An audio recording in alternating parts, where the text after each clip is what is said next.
Good evening, everyone. We'll call the meeting to order. Will Clerk please call the roll? Hallie, Yes. Hammes, Yes. Boyer, Yes. Revelinsky, Yes. Rasmussen, Yes. Hamilton. Yes. Okay. Thank you. Are there any additions or changes to this evening's agenda? If not, we'll move to our consent agenda. We have approval of the minutes from the June 11th council meeting. We have a liquor license approval for Fairfield RE, Fraternal Order of the Eagles, and Cafe Paradiso. We have a resolution for a hiring at the Water Department for a plant operator, Scott Worley, at $14.50 an hour.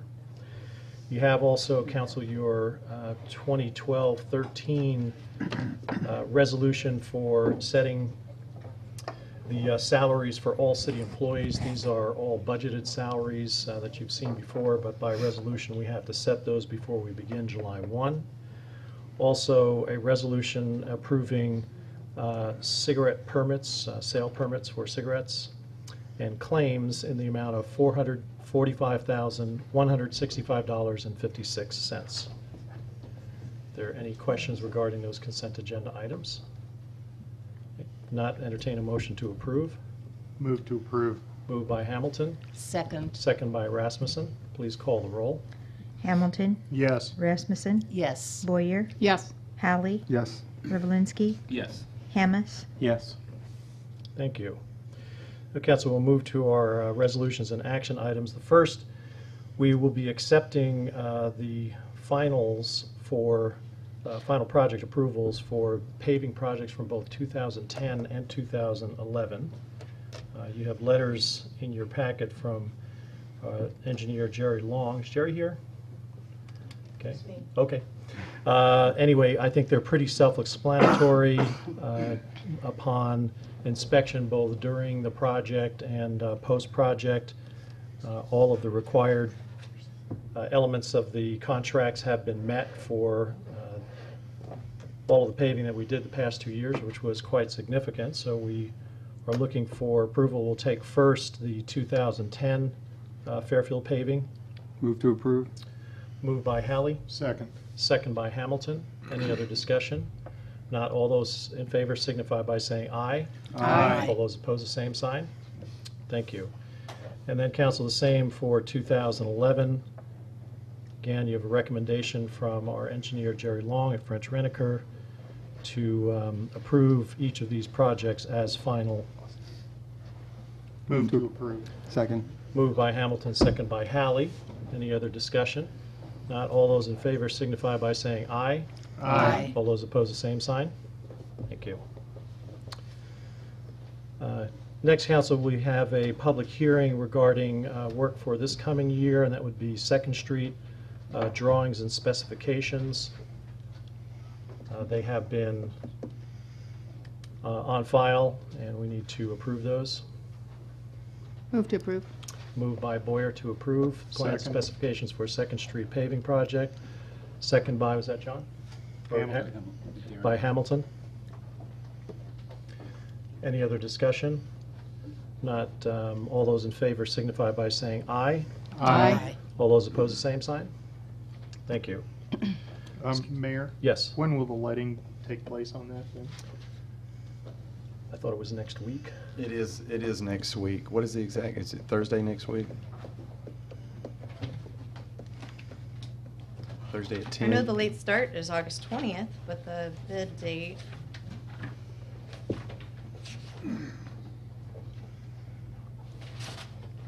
Or later this week. I think it's 10, Thursday next week.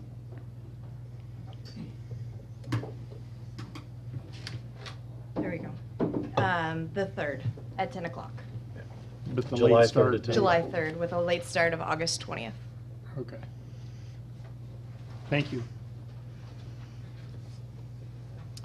Thank you. Next, we'll move on to the second reading of our ordinance regarding utility connections, and this is regarding existing utility connections.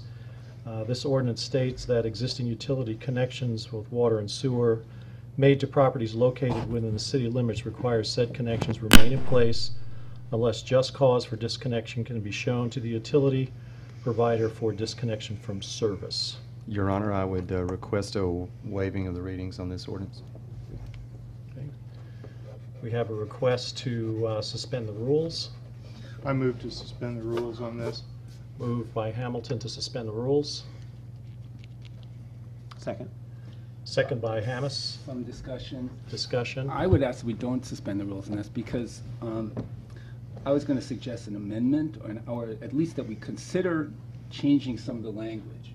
I agree with the spirit of this ordinance that basically is saying that we don't want people indiscriminately just leaving the city water and sewer service. And I think the main reason is because it might be health or safety hazard for themselves or their neighbors or the community. And so, but the thing that I have a little problem with here is saying you can't do, you have, okay. Your connections must remain in place unless just cause for disconnection be shown to the utility provider, which is the city. Just cause it's not really the reason, it's not the cause of why a person would want to disconnect. For instance, we did approve the university's sustainable living building, and the cause that was just in that case was because they were trying to have a demonstration for Right, it was other done for technologies. educational purposes. Educational purposes. To me, it's not so much the cause. In other words, to me, the main reason why a citizen there might be a lot of reasons why a citizen doesn't want to have the city service, but the just cause is such a vague term. I would rather say something like, or somehow bring into the language something about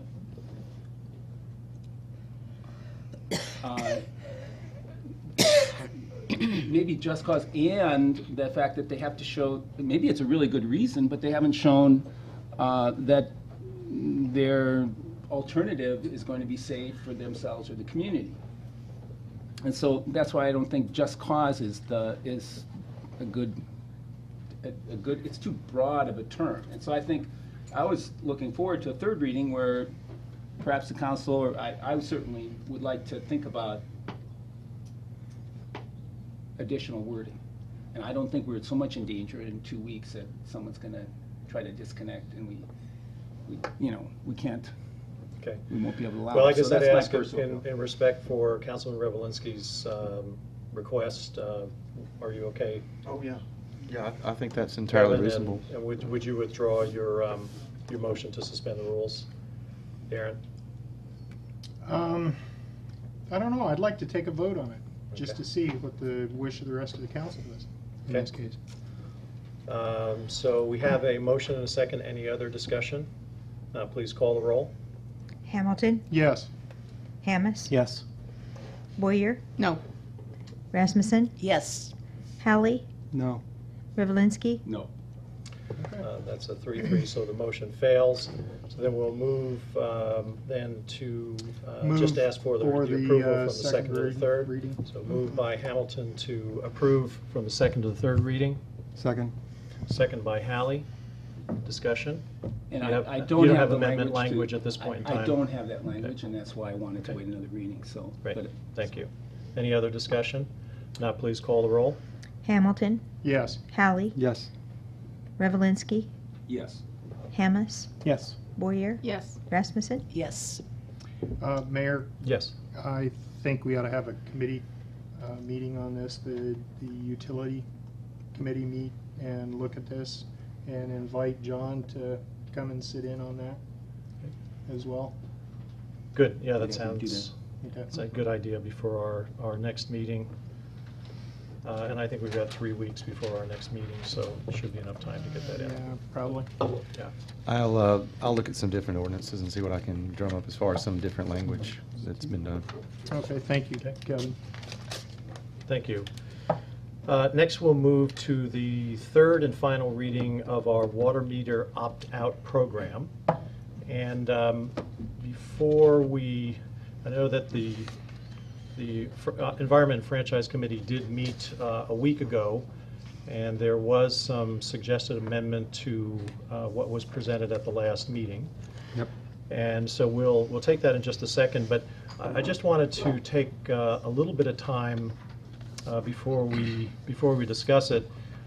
You know, there's, as I've explained, I think before at these meetings, that you know we are considering sort of the first phase of dealing with this as a community issue, which is the opportunity to opt out for people who have the meters in their homes at this point in time.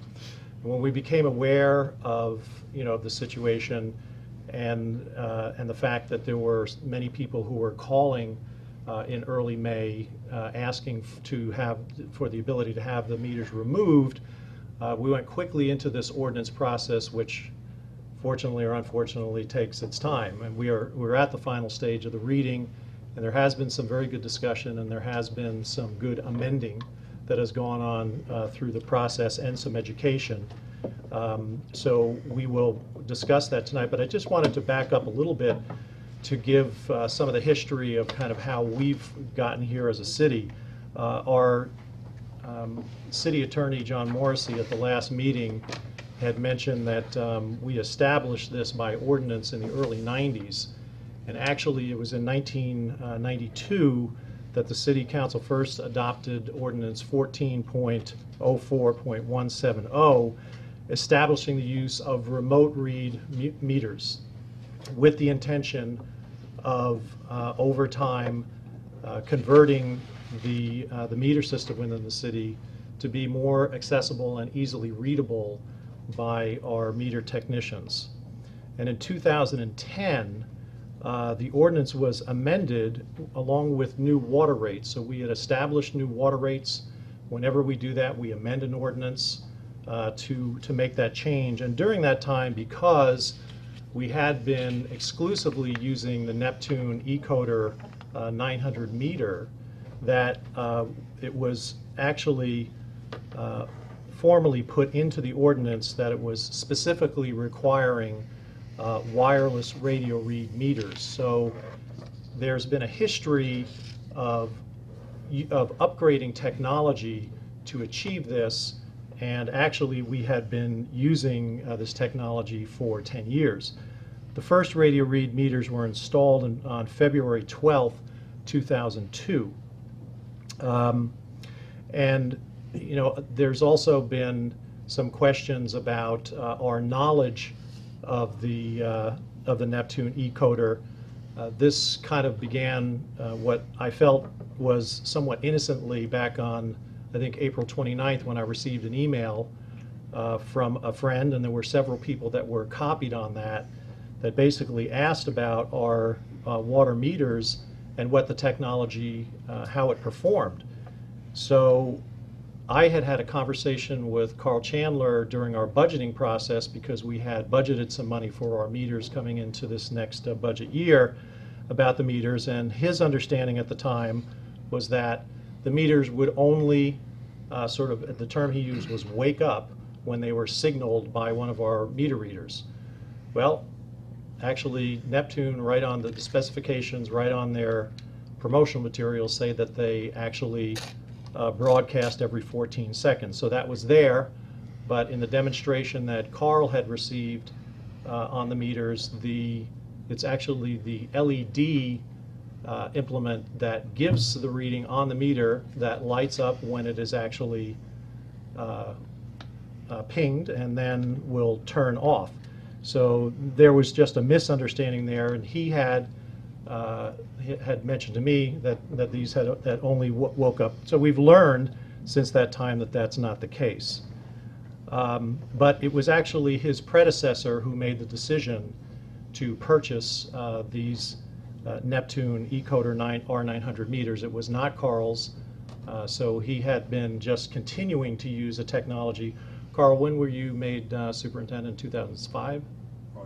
2005. So the decision was made 3 years prior, and it was business as usual in terms of the installation. Total radio read meters installed to date, there are 1,379 meters that have been installed throughout Fairfield, representing about 1/3 of the metered water customers. I looked at them by year. Some years we're installing 120, some years we're installing 200. But as you can see, it's probably somewhere in the 10 or 15 per month, gradually making those replacements. Presently, there are 4 council members and the mayor who have Neptune meters at their homes, and we just learned today that our city administrator also has a Neptune meter, so we'll see what they do tomorrow with their opt-out opportunity, should that pass tonight. It's also been said that the radio read meters were part of the Go Green plan. The Fairfield Go Green plan makes no reference to smart meter technology for reducing carbon emissions. The technology was never discussed. The Neptune meter performance, the Neptune eCoder R900 has proven to be accurate. That was something else that had come up at our last meeting, and I was concerned to check that.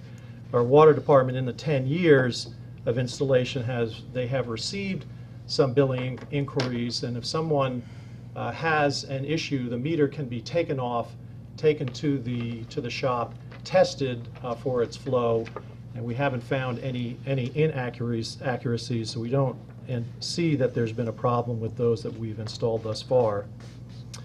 And then finally, the response to requests to remove meters. In early May, as I mentioned, the water department began receiving requests to remove the radio read meters due to concerns of exposure to RF emissions from meters. The council's Environmental and Franchise Committee immediately began working with Superintendent Carl Chandler to create an opt-out program, and the final reading is taking place tonight. Many of you have been following this the past few weeks. Many of you were at our meeting last Monday. You know that our discussion is really just about this program. The future, the long-term use of these meters is still something that we are going to research and dialogue with the community on. Our superintendent is committed to that. Our city administrator is committed to that. If we can find an economical, safe technology that everyone feels good about, then that's the direction that we're going to go. But at this time, we're going to deal with the opt-out program, and then we're going to move into a phase where we're going to look at the technology, we're going to discover what we can about it, we're going to educate ourselves about what others are saying about the health risks, and we're going to do due diligence on as many different technologies as we can to see that we can all be satisfied in that direction. That has always been the position of the city. I understand that going through this process where there's been maybe some confusion about what it is that we're saying, what it is that we're doing, but that is essentially what our intention is to move forward after this to address long-term what we will do with meter technology, because we do still want to capture the efficiencies of technology and the efficiencies of gathering data and information and taking that portion of the meter reading job description and turning that into something that's a little bit more productive for the city in other areas. Carl runs a water treatment plant that processes, 1.5 million gallons of water a day. It's an extensive operation. We have an infrastructure underneath the grounds in places that are 100 years old. There are constant challenges that are going on. So we're trying to address this along with the operation responsibilities that we have at this time. So thank you for allowing me to just give some background introduction. I'll turn it over to Michael Halley, committee chairman, to report on last week's meeting regarding the proposal for opt-out. Well, we were able to reduce the cost, well, at least make amendment to reduce the cost. Kevin and Carl worked something out where they agreed to drop the $100 meter fee for anyone wanting to switch. If they have currently have a radio read meter that's in working condition, doesn't need replacement, and they're making that choice for themselves to switch, we had a $100 fee for the new meter, but we're going to take that out, just kind of under the assessment that the understanding that anybody who's a Waterworks customer pays through their bill for a meter. So whether it's the touchpad or it's the the radio read, we're not going to charge them an additional $100. So that was the motion. It was made by our committee, passed unanimously. Do you want me to go into more of the details of the meeting, or just stick with that for now? No, I think that's fine, just so that the rest of the council understands that that would be the proposal from the committee, is to drop the $100 meter charge from the original amendment ordinance proposal.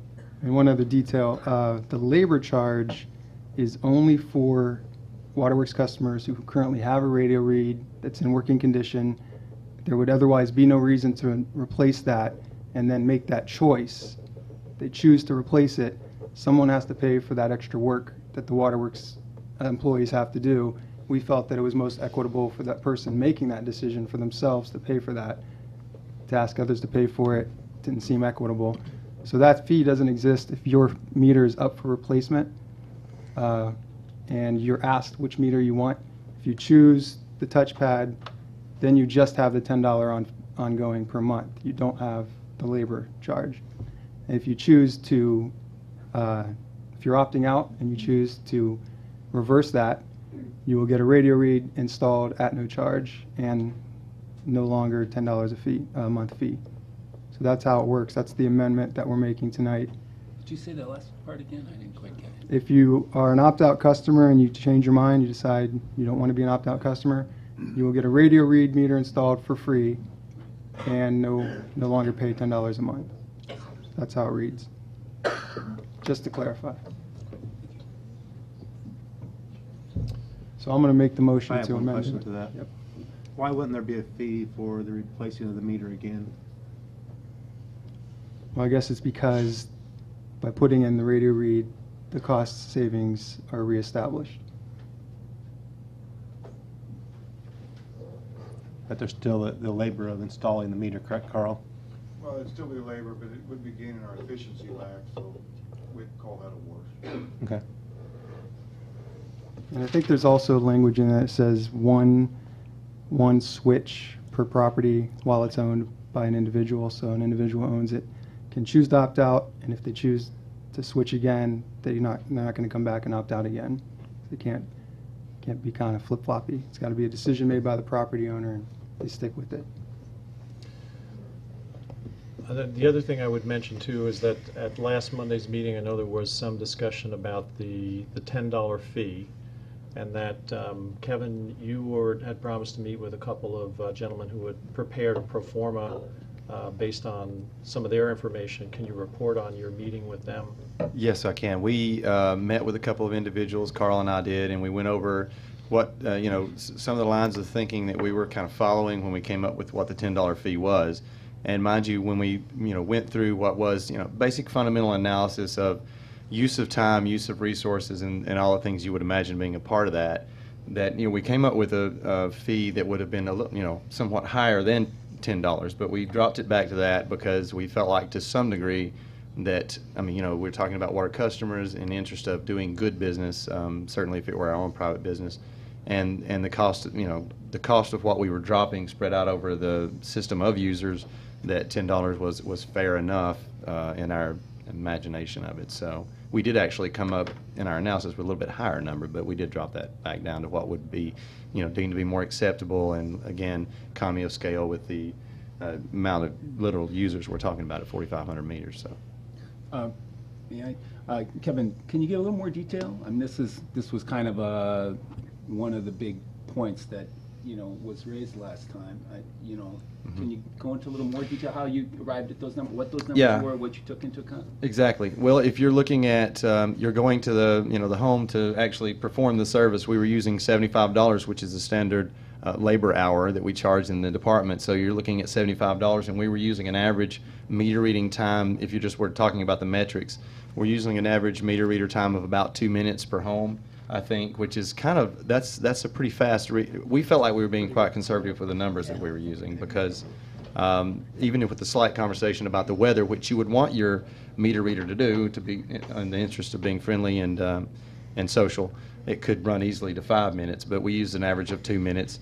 Looking at fuel, obviously you don't want to cut that machine off, the truck off while you're doing that meter reading. So you're talking about maybe, I think it was 2 gallons of fuel that we use. Simple metrics were being used because you're doing this in a fundamental fashion, because some of this stuff is hard to quantify. Coming up for instance, the gentleman that came to speak with us, who had done quite a intense analysis, I thought it was interesting to have the discussion. I think they thought so too. In their analysis of it, there's some things that are quantifiable, certainly, with a regression type analysis, you could say. But if you're looking at a gentleman reading meters for 1 hour a day, and you look at the transition on a business level, having owned a construction company, I could tell you, a transition between one duty and another during the middle of the day is going to take maybe 30 minutes to an hour, depending on where that person is at, getting back to the shop and other things like that. But they were sort of qualifying in a sense that the worker himself, $50,000, that would be the package of the worker, including benefits in that kind of analysis. Well, I told them, I'm making somewhat of a joke about it, but being serious, I don't want to get too Marxist about it, but the price that you pay for a man's labor is not equal to the product of that labor. So if someone is reading a meter, that's an episodic event. You're reading that meter, that's one episode. Laying a pipe or doing a repair to a pipe that may have been torn up or had a bust, this is more thematic, because this pipe is going in the ground and it may be there for 20 to 30 years providing service, creating revenues. So, the product of the labor is different than the cost of what the labor is, obviously. So I don't want to say we did an armchair analysis. We didn't. We sit and we talked about the mathematics. But the metrics you're using are very basic and very simple. How much fuel does it take? How much time in labor? What is the measure of that labor hour? $75 in this case, 2 minutes in this case for the time. And fuel, a couple of gallons of gas.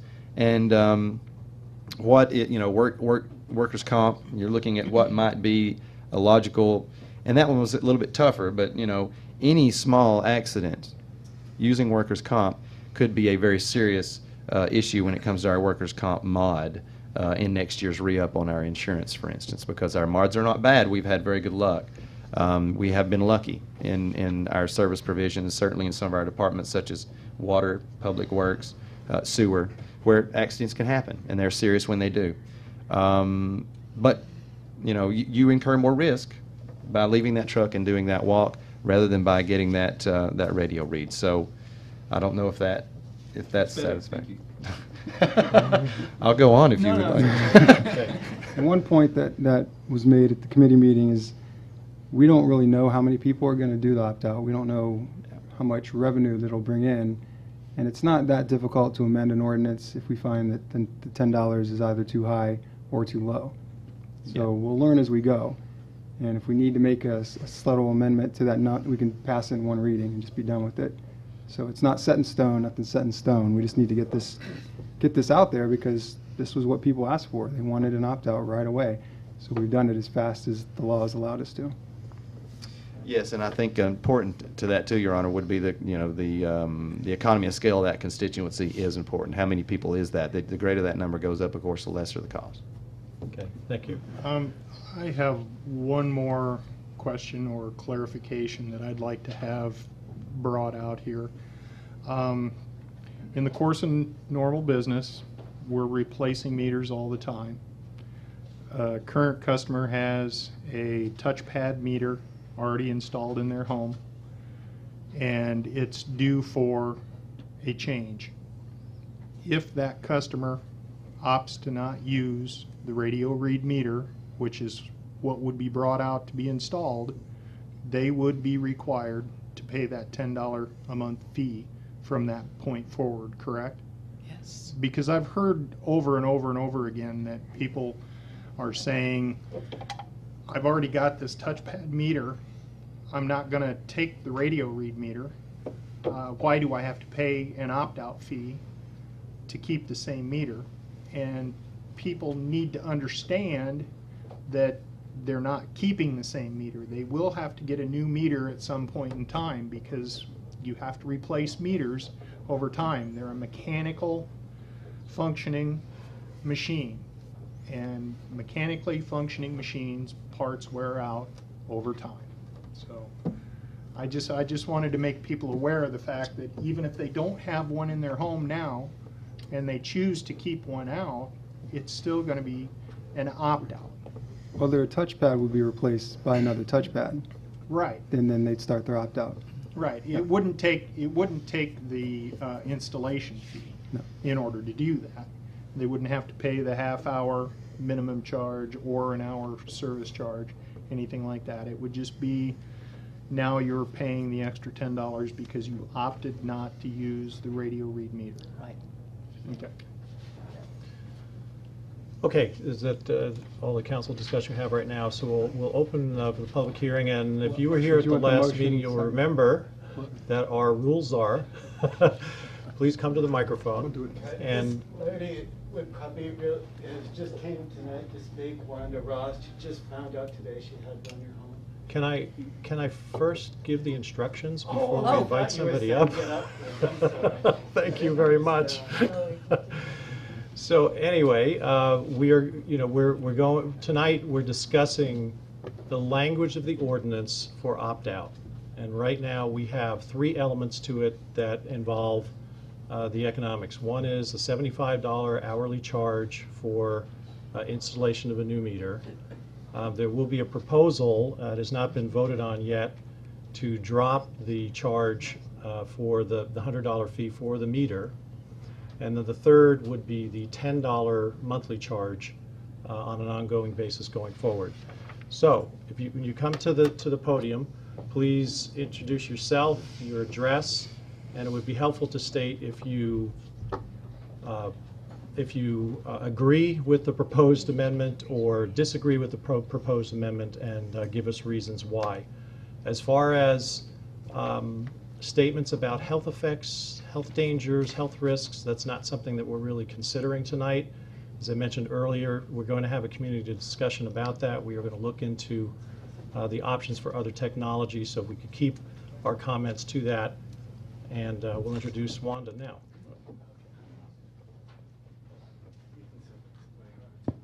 Hi, my name is Wanda Roth, and I live at 201.5 East Fillmore. Know a lot of people here, and I consider this all my family, no matter what side we're on. I mean, what side of the room we're on. So even in respect to what you just said, I do have something to say, and I'll try to keep it short.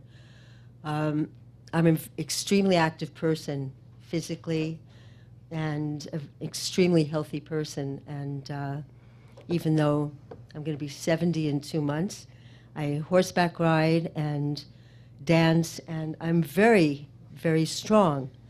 And about a few years ago, I noticed that that strength was kind of seeping away, and I noticed that I could, even up till now, not get out of bed till 9 or 10 o'clock in the morning.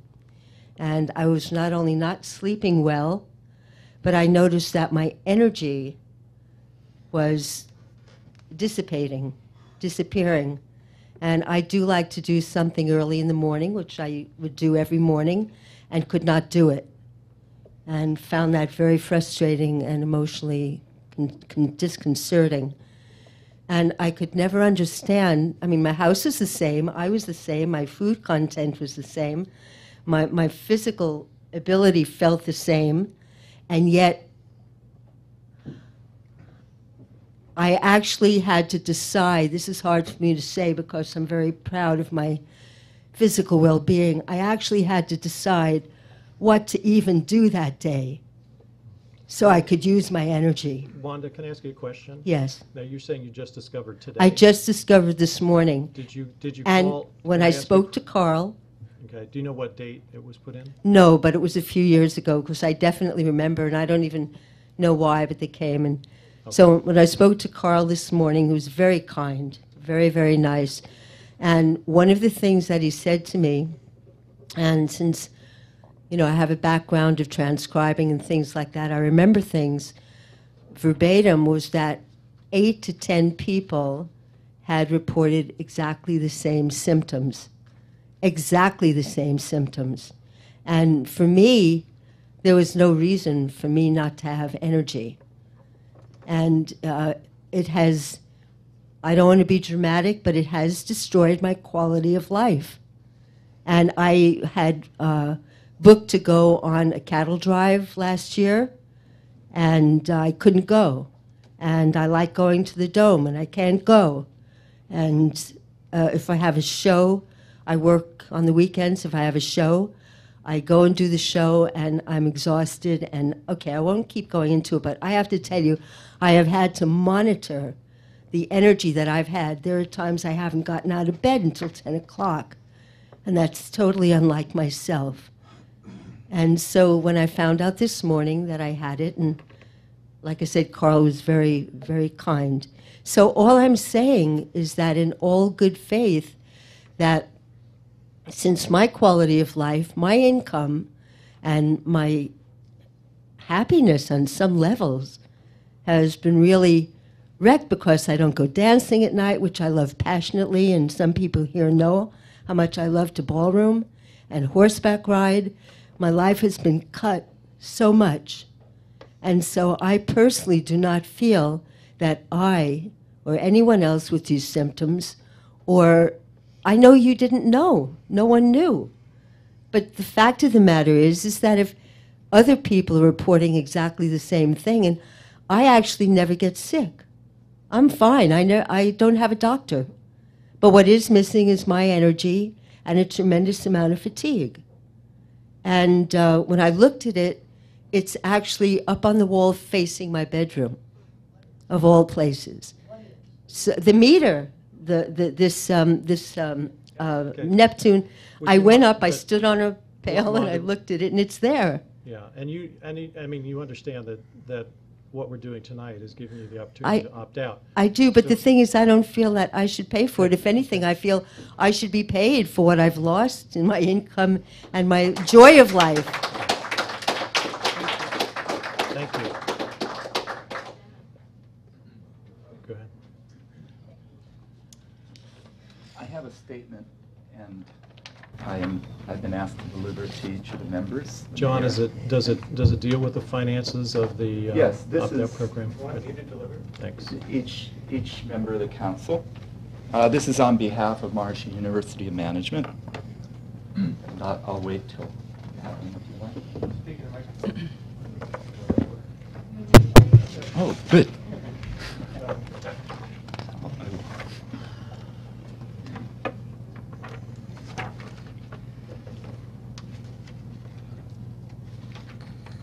Okay, my name is John Brown. I live at 1501 Wonder Way, and I've been asked by David Todt, Vice President of Expansion for Maharishi University of Management, to present this statement to the Honorable Mayor and all the members of the City Council, and to read this on his behalf. David regrets he couldn't attend tonight.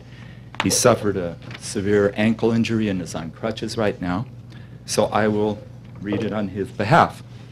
Dear Mayor and Fairfield City Council members, first, on behalf of everyone from Maharishi University of Management, I wanted to express our heartfelt appreciation for your years of dedicated service and for helping make Fairfield a great place to live and raise a family.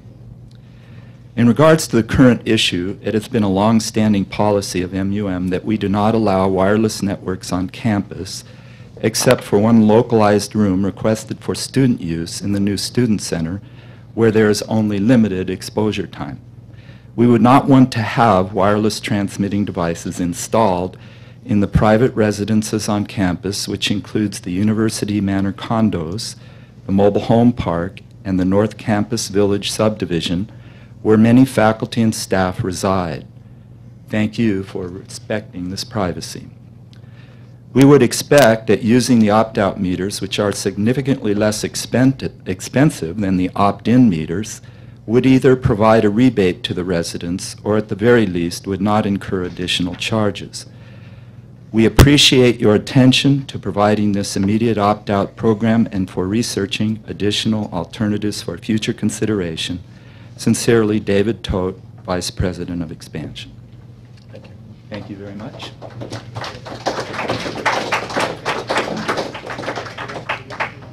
My name is Guy Harvey. I live at 606 South 2nd. I have a practical question. In previous meetings, it was mentioned that citizens that have the wireless meters installed will be notified by the city. So I'd like to know what the specific mechanics of that are. And secondly, someone like myself who doesn't currently have a meter installed, when the city does come to the point where they need to upgrade my meter, what would be the mechanics of how I'm informed of that and given the option of the opt-out? Thank you. Thanks, Guy. Kevin or Carl? We will be sending out a notification of what type of, or if you have a radio read meter in your home with your bill, you will be notified in a monthly billing. Over the next billing cycle, we've been working on putting those names together. So we're gonna send that out with the bill, which is we feel like is the best way to get a hold of those folks and let them know. Carl, would you like to answer the other question as far as how people will be At contacted? the time when we come to change meters, when you have the option. So you'll have to get a hold of them ahead of time. Will you be doing it in person or by letter ahead of time? I think that's what he's asking for, the specifics. typically phone calls? Is that not right, Carl? They'll try to get a hold of you by phone and let you know and ask you when you're available to be there to allow for that switch to occur, and of course ask your preference. Okay, yeah, just follow up. Yeah, I mean, my concern is, there have been some anecdotal evidence of people having meters installed without their knowledge, and we don't really know what all the details were, whether they attempted to be contacted and so forth. So my concern is that it might happen without, if you were not able to get hold of the person, for example, would you go ahead and install the wireless meter and bypass offering them the opt-out? No, that was done in the past when it was just standard business to put these in. But moving forward, nothing will be installed until the property owners made a choice. Okay, very good. Yeah, we go above and beyond, try to get a hold of those property owners, and I think the other night we were talking about that there was some construction going on in that home, and we felt like there was a possibility that some of the contractors there had let the installers in, and that's actually how that might have occurred. We Sure, go yeah. above and beyond to try to notify people. It is not the wish of the city or anyone in any city bureaucracy to enter someone's private residency without them being aware of that or being there on site at the time. Thank you. Thanks. Hello, noble, auspicious, and honorable members of the council and citizens of Fairfield. Will My you name and address? Yes, Will Davis, 304B West Merrill. I want to lighten things up first with a financial joke. I asked my girlfriend, would she come to my alma mater football game at Dartmouth? It happened to be Cornell playing Dartmouth. She said, "No, I don't think so. I don't want to go." I said, "Come on, come on. It's my alma mater." So finally, I convinced her. She went to the game, and then I asked her at the end, "Wasn't that great?" And she said no, and I said, "Well," she said no, and I said, "Well, why not?" She said, "Well, in the beginning of the game, this guy comes out with a striped shirt, tosses a quarter up in the air. Then for 2 hours, there's Midland fighting, everyone yelling, 'Get the quarterback.'"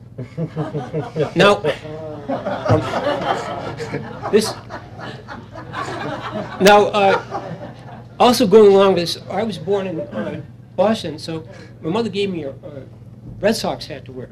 But my wife is a Yankees fan, so in the home, it's more diplomatic that I wear. You notice I wear a Yankees hat around town and stuff. I always went to Cornell, and I went to Dartmouth. But no, one thing I was going to say was, all of us agreed that Fairfield wants to be a blue zone town. That means we want to fall on the right side of the bell curve. Right now, China is over here with all the science and math scores, and the U.S. has slipped over here into special education. We're in 30th and 23rd place. U.S. We're in 30th and 23rd place in math. In 2003, we're 18th. China's number one. But at Fairfield, MSAE is here, and then Fairfield High School is close. Fairfield High School has really good scores, too. Then the rest of the nation slips off. So the reason I'm bringing this up is, there's some research going on by some physicists, including from Dartmouth, that find that 9.2 feet from a 0.1 watt meter could damage the brain of a child.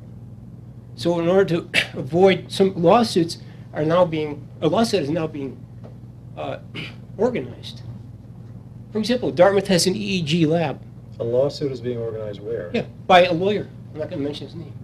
He needs to know, for example, the Sutro Tower in San Francisco, and the middle of the tower, cancer rates for children are 17 times higher. And then as you go out at 5 kilometers, they're 4 times higher. Will, were you here for the instructions earlier? I'm just saying, I think we can avoid a lawsuit. We should maybe call Fred Mueller of the FBI. Are you in favor of or against the proposed opt-out ordinance? No, I'm just saying that it'll cost the city a lot less money if we think about the finances of these $10 fees and all this. Okay. And instead of having, because I, as a foster care caseworker, never lost in court. My supervisor and I, we always wrote up, it was mainly having to do with protecting kids from drugs. The judges always supported us. I also worked in the New England Traumatized Center for Children. A lot of those children's parents were in jail. So, since I have a lot of friends at Dartmouth that are Ivy League lawyers, I'm willing to organize a lawsuit against this city if we find any special education student in the city has any brain impairment from being near a smart meter. I swear on my grandfather's King James Bible. Next. Thank you. I don't have any jokes, but it was funny. My name is Nadine Oliver. I live at 800 South Main Street, and I just have a couple of questions before I give you that yes or no answer you want. So my meter was changed recently, I mean in the last 8 months, maybe something like that. And this was before I knew anything, or at least about that. So when I had my other meter, was I paying $10 a month for it being read? This is new policy. So it wasn't necessary before, but now it is. Secondly, I mean, it's just a question. I mean, secondly, what do we get if we opt out? Can I have my old meter back? Because ever since I got the new meter, my bill has doubled. So what would be the situation with that? I didn't The pay old meter is before, now I probably- did. It's probably inaccurate. Now it's accurate. That happens quite a bit. The city came out and tested and assured me that no, it was accurate. The old meter. The new one.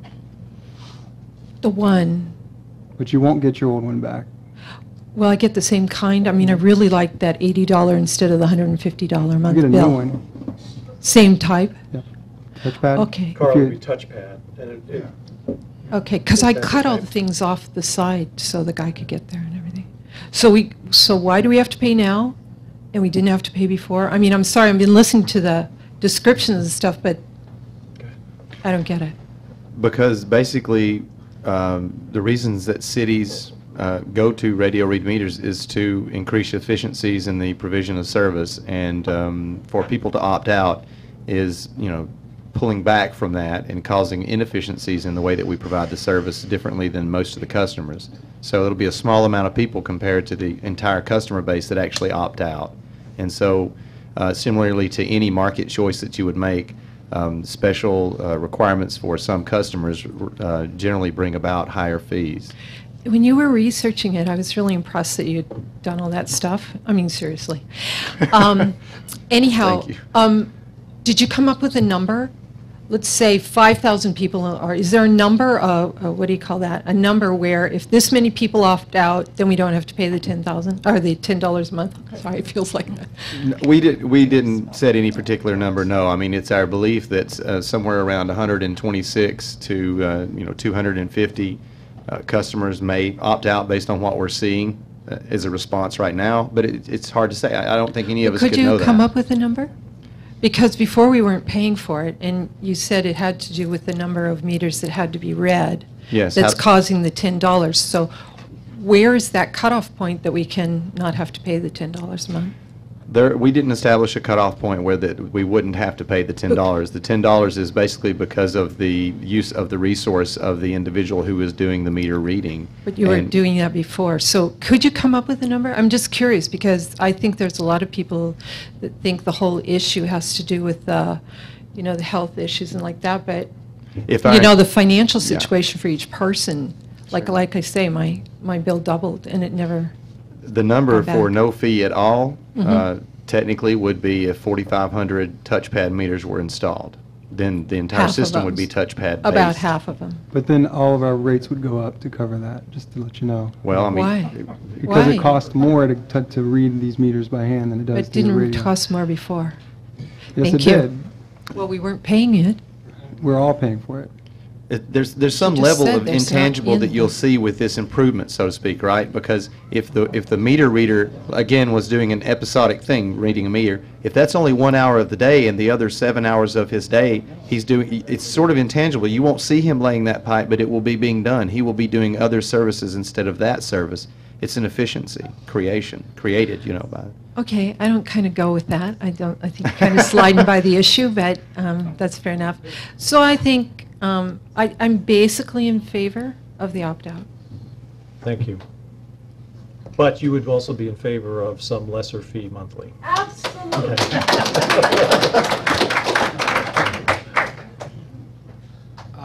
Hello. Yeah. My name's Kim Sinton. I'm a new homeowner at 1009 Briggs, Fairfield, and I'm pretty sure I don't have a smart meter at this point, but I'm not 100% sure. I am definitely concerned about the health issues and would be a person that opted out, but I kind of wanted to ask a little more on the financial side, because you guys kind of explained the financial situation from the point of view of, well, we're going forward with these meters, and assuming a small number of people want to opt out, this is what the costs will be.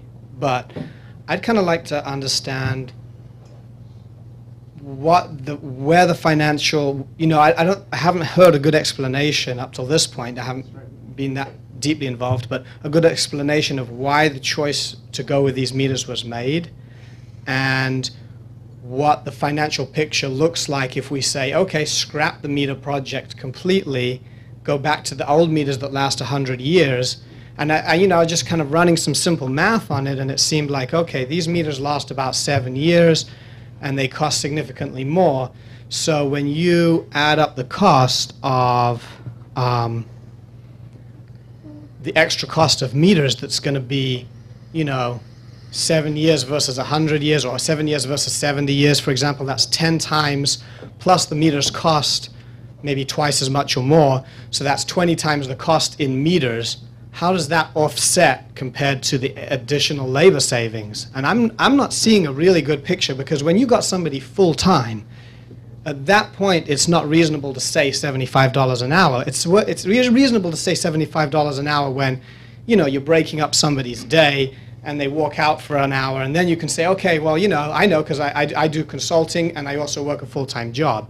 When I work a full-time job, I charge much, much less, because, so that made sense to me. But if you were just to say, well, why are we doing this meter project at this point at all, it's kind of like, it doesn't make much sense in that line of thinking. And if you could give some insight into that, it would be helpful.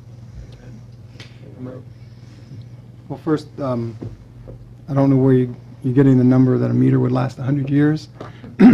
They get changed out way before that anyway, by law, by Iowa law. We're required to change out meters, what is it, less than 10 years is what they want? And what's the reason for that? The state mandates it to keep. I mean, this is water. This is a resource. They want to know how much people are using. They don't want old meters that aren't measuring it properly. It's important. So I don't also know where you got the 7-year life cycle of a Neptune. 20 years. So those two numbers aren't quite accurate. And then it comes back to the same thing we've been saying from the start, which is when you pay an employee to do something like check a meter, and you can invest in a product that allows that person to do that in less time, that frees up that employee to do other work. That other work may have in the past been done by outside contractors or whatever, and you're saving those funds.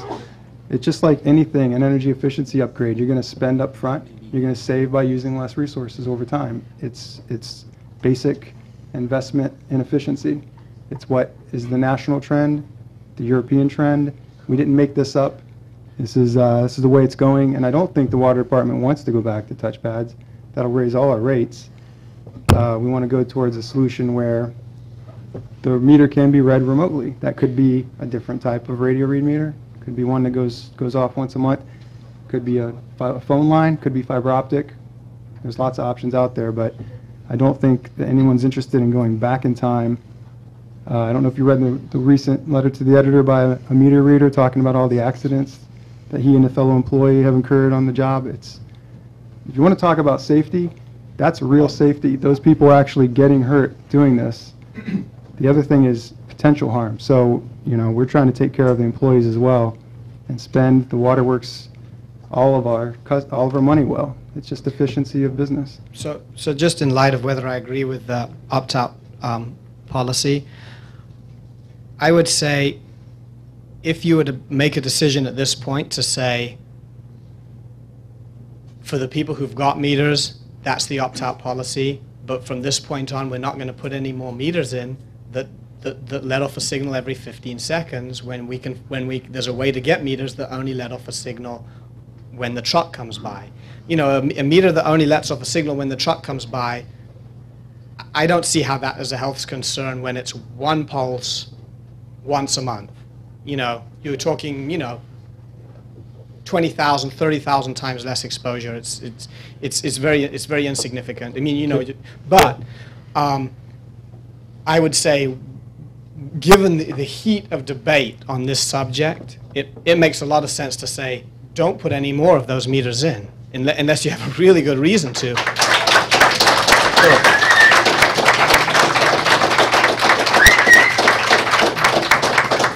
Well, first of all, as I mentioned from the statistics early in the meeting, we're only averaging about 10 or 15 of those a month.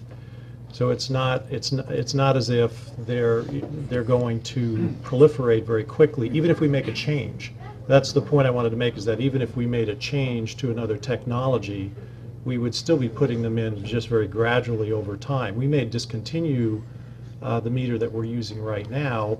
Those that are in place that don't have a quarrel with it and choose to opt out will just simply wait to have those replaced until that time comes around. And there are some that have been in for 10 years, so maybe they would be replaced. So it would be more of a gradual process. What about the option to, if you would make an immediate switch to a better meter, what about the option that someone can say, okay, I want a meter that pulses once a month instead of every 15 seconds, and I want to, you got a third option, or maybe, Kim,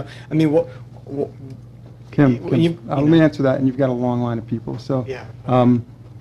The amount of time we spent on this is as quick as by law we could make this opt-out available. That doesn't mean we're done with this issue. That means we've made the opt-out available now, as of tomorrow, which is as fast as we next get. Monday. I'm sorry. because it would actually have to be published in the newspaper, which would take place, I think, on Friday. All right, a week from now. So there's more discussion to be had, but a new meter, a switch to a new meter is something that takes time to look into, and it couldn't happen that fast. That's the short answer. So that's why we're doing this now, and then we're all going to look into this technologies moving forward. Okay. Thank you.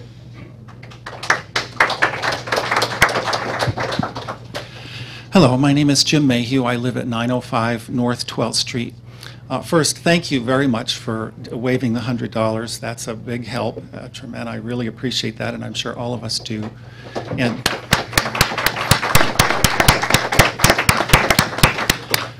there is a bit of a discrepancy between it. There was some figures that came out, and who knows who's accurate or what, but there was some figure that came out from another municipality that it was really only 50 cents that came out in the committee meeting that all of you were not privy to. And that's quite a discrepancy between 50 cents a meter and $10 a meter.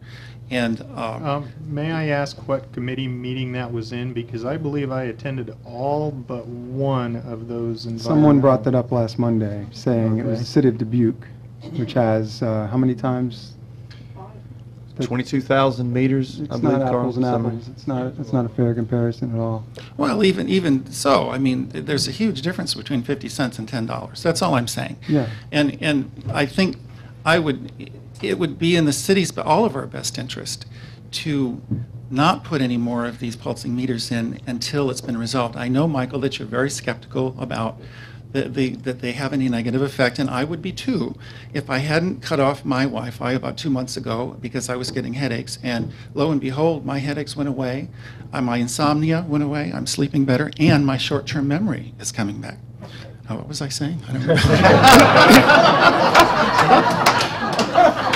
So if it weren't for my experiencing that myself, I would be skeptical too, and I would think this is a really silly issue, but it's not, and it's something that I believe now may affect people very deeply, and it's really, it could give the city some exposure to, I don't want, there's lawsuits are not the way to go, because all that would do is raise all of our water bills that would be passed on to us.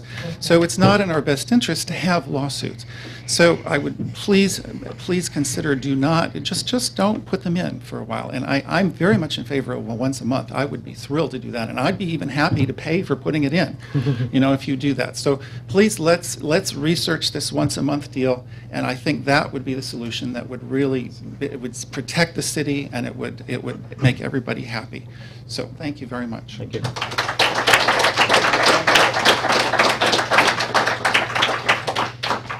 Hi, Jennifer Diamond, 806 West Taylor. A suggestion, a comment, and then a question. The suggestion is, there was some discussion 2 weeks ago about maybe spreading that, first of all, I want to say I am in favor of the opt-out. I think it's a good first step. Thank you. And thank you. There was some suggestion about maybe spreading the $75 fee over, I don't know, say 7 months, 10 months, something like that. Any more thought to that?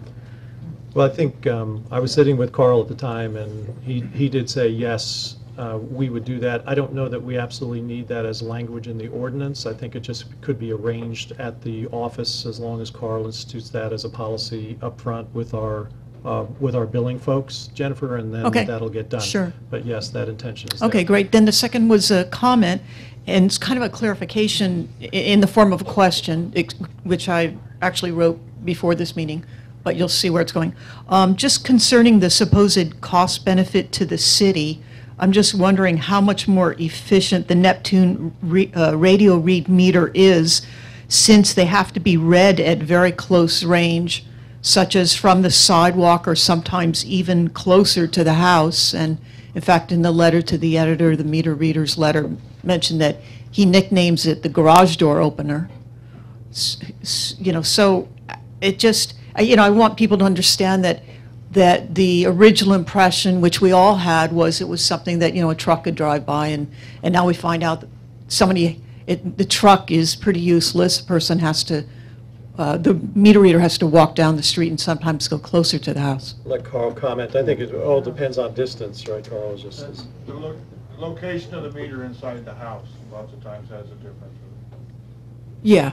But if it's external, if it's somewhere outside the house, I mean, don't they? Oh. The 900s, the gray boxes, those work just wonderfully driving by. The 900i or the integrated where it's inside the head, there's no more gray box. Yeah. Those sometimes if they're deep in the basement or something like that, they're not quite as accessible as the gray box the 900 were. Okay, so unfortunately it's not as efficient as we had all imagined. It's not as powerful range as we had imagined. Okay, then the third thing is I'd just like to, whatever, you can say whatever you want. So the third thing is a question, and that is, what is the anticipated timeline for coming to a decision on a replacement meter for the city for these Neptune radio reads, whether it's once a month wireless or whether it's telephone line or fiber optic? Just, what's the thinking right now on the timeline for examining and coming to a decision on that? I think City Council rightly expects us to expedite the process, and I think within a month and a half that we should have all the options laid out on the table and be able. 2 months max. The end of that would give us 2-3 meetings from now. We should be able to lay all the options out for council and have them consider that. I think they expect it, and I think that's realistic. Okay, that'd be great. And of course, I assume that we'll have public discussion and public hearings on what the options are and what the city feels is the best option, so that there's a continuation of this give and take, since there's so much knowledge on all sides. Well, yeah, it'll be discussed in the committee meetings, which are public meetings. Okay. So, and everyone is welcome to those. And I think at this point in time, the attitude is do the full due diligence on all of the different options, and then make a presentation. They have to be evaluated for efficiency and for economy. Yeah. And that's the direction we want to go. Okay, great. And which committee, do you have any idea at this point, which committee will be holding these meetings to talk about this future meter? Well, I think it may actually shift to water, sewer, and sewer utility, because it's, I think that's where that policy is, in particular, is made. You're Okay. welcome, Ed. Oh, okay, so Darren, you'll put on the City of Fairfield website. Because it is going to be, yeah, it is going Yes, to be. it'll be published Right. when meetings are held. Yeah. Prior to the meeting, at least. Everyone looks to see. 48-hour notice. Right. That has to be given prior to a meeting. Uh-huh. And it'll be posted on the website. It'll be published in the newspaper of record, which is the Ledger for the city of Fairfield.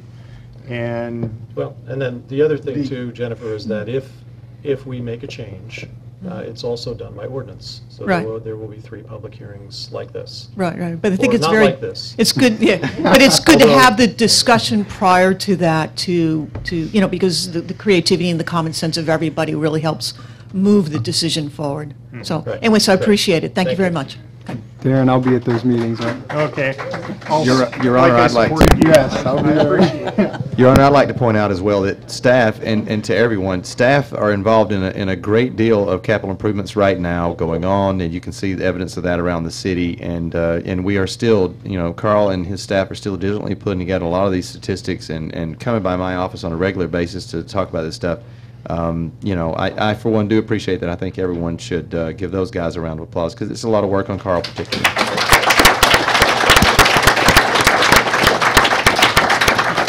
My name is Brian McDonald. I live at 609 Pleasant Plain Road. I haven't been in on any of these meetings, so it's kind of new to me. I'm just trying to catch up. But I've heard a lot of questions around town. There's a lot of confusion and so forth, so I thought I'd come in and clear it up for myself and maybe other people I speak with. But so I just wanted to say, though, just from what I've heard tonight, is that I'm very happy that the process has come to a direction where there's going to be a decision to maybe replace these things very soon, because it seems like we should do that before this, before people start thinking about hiring lawyers and all this other jazz, what I mean? Because we don't want to take the city down, in our reputation for being green and so forth, after having worked so hard to get those bona fides. And I would like to say personally that I'd like to thank the City Council. I'm very proud and happy with the City Council for having led the city through, this is the one glitch. You guys have like a 99 and 9/10% record for doing great stuff, leading the city to great notoriety nationally. And this is one thing. So I think the city we should all keep that in mind, that these guys are doing a great job, and this is one thing. And it seems like it's working itself through the system. I'd like to say though, based on the comments though, is that on the timeline that what I gather is that there was momentum. There was what we call a mistake made, but technology and so forth have come along. We've finally realized that these meters aren't exactly what we want, kind of thing. That's what I'm getting. The city recognizes that, and that we're going to move swiftly to get some other thing, the once a month pulse or something. So it seems to me that this whole talk of an opt-out option is a bit premature or unnecessary, based on the fact that within a couple of months we will have some other policy hopefully in place with some other product. Everyone agrees the product is something we don't want. So I would ask that you guys propose that you guys make a motion that this whole thing about make the opt-out an option for people that are having health concerns, and then otherwise fees and all this other stuff just be shelved until you can just deal with this thing all at once in 2 months. I mean, and to me as a business person, I've been in the contracting business for 40 years, and it seems to me that if I make a mistake or bad call or something, you know, that no one's fault, it's just something that just developed over some misunderstanding or something, that it seems a bit, you know, reverse logic to assume that I should be wanting to place an economic burden on the person I inflicted my mistake upon. You see what I'm saying? Hang on, Brian.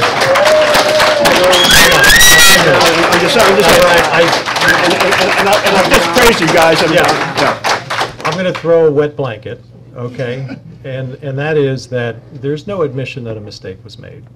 There's no, that's No, not I the didn't want to use the word position. mistake. Can I but- finish, sure, please? sorry. I mean, you know, we're just, I think your summary of your own understanding is your own understanding. Sure. But essentially, there's been no admission of a mistake here.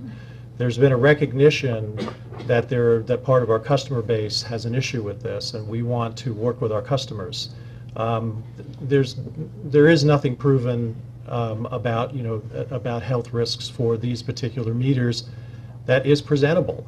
And that's not anything that we're standing on at this point, but there's no mistake. I mean, that's why I read through this chronology. The thing is, we went through this pretty innocently. We were striving for greater efficiency since 1992, and as the technology changed, we upgraded technology, and lo and behold, and I've asked some of the key organizers of this anti-smart meter program whether they knew anything in 2002 about this, and they didn't. So it's evolved, and the process is evolving. I also don't want to create any false expectations for a 2-month time period either. I think what Kevin was saying is that we hope in a short enough period of time we've done enough due diligence to make a presentation to what it is that we're going to describe. But something may take a little bit longer. I just don't know. We may choose an option that would take a build out of an infrastructure or something. We just don't know, and I don't want to create any false conceptions about how quickly this will get turned around. I certainly not going to admit that we've made any mistakes. I was trying to phrase my thing to and I understand that's your. I did the same thing. I wanted to infer based on the timeline that it was just a simple progress of technology. So I'm agreeing with you 100%. Right. The word mistake was not meant to be in any kind of legal implication or anything. But you know, you used it 3 or 4 times though. Come on. But you know, but I just want to say that I think based on the admission that it's not the product that we'd want. I mean, there's no one in this room who'd want to sleep one of these things next to their heads, for instance. You know what I mean? And even though there's no way to prove it's scientific because no one's had this thing for 20 years. Okay, I just want to point out that we're dealing with unknowns. We're dealing with unknowns, and I don't want to impugn or any. You know, I'm not here to. I'm just saying that to me it seems a little reverse logic. I said to charge people, and second of all, that we should maybe just shelve the thing, allow people to take them out.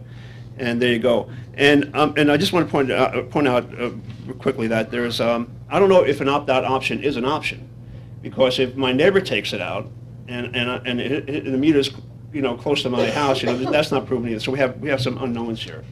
So the opt-out thing is sort of hypothetical, and and if it the other and we also just to establish that they're not as efficient because they have this very small range. So it's there are arguments on both sides. And that's another discussion for another I just day. want to wind up your point then is that your recommendation would be to shelve the fees until further notice, until we've made a decision on a different form of technology. Yeah. Okay, thanks.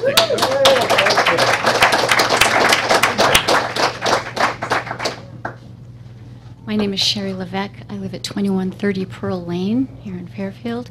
And I also want to thank every one of you for your wonderful service. My husband and I moved back to Fairfield about a year and a half ago. And it is really a delight to see the city government in action here as opposed to where we came from. So thank you very, very much for your friendliness, your eagerness in trying to make some things happen. My concern with the fees, I live in North Campus Village, so I live in a Sepachivate home, which is covered under David Tote's letter saying that they would like to have free opt-out fees. My concern about having fees is, first of all, that it does discriminate against people who truly can't afford the $10 a month comfortably. And secondly, it seems a little punitive, frankly, for people who want to take care of their health and want to have a safety-first approach. That punitive aspect isn't quite so ideal. Another thing that I'm concerned about is that at this point in time, Fairfield is really an example to the world. Since Oprah, the Oprah show, that's been played many times, and the growth of everything that's going on in Fairfield, we have to protect our reputation as being a really safe and healthy city. And that reputation is so valuable. It's much more valuable than a $10 fee here and there. So what I would just propose for now, in the meantime, I'm saying yes, let's do the opt-out. And if necessary, tonight, to get it through, I would say go ahead and charge the $10, whatever you need to charge to get it through for people that are concerned. But perhaps consider putting the funds that are collected into some kind of special account, an escrow account or something. And then as we all work together about, on this issue and figure out solutions that will hopefully be reasonable financially, then perhaps those fees can be reimbursed to the people that paid them in. But in the meantime, let's have the opt-out and let's take care of it in a way that is comfortable for the city to make it happen now. Thank you. Thank you.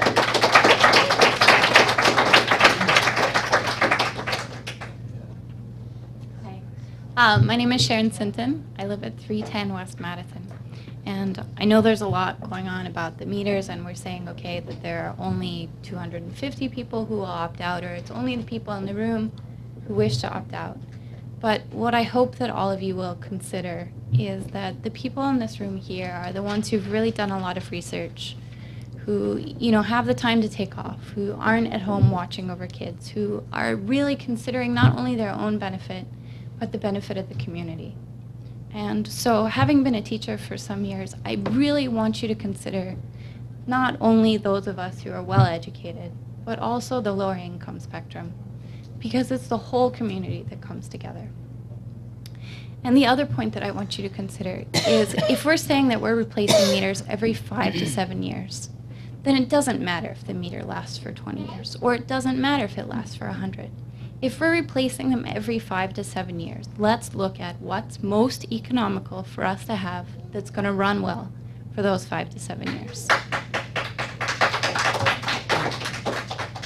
And I know Kim Sinton, my brother-in-law, was up here saying that, there are other meters that run for 100 years. If you pull up Neptune's site, which I did, they have these really old school analog meters, which, yes, the company Neptune itself says that these last for 100 years. If we're saying that, after a certain point they don't read so well, I'm sure that could be the case, but if we're only keeping them 5 to 7 years, they're about 1/10 of the cost. So when you go through and add up all of the different costs, please don't consider only that we have to go with the highest technology possible. Let's come up with something that works for everyone. Thank you.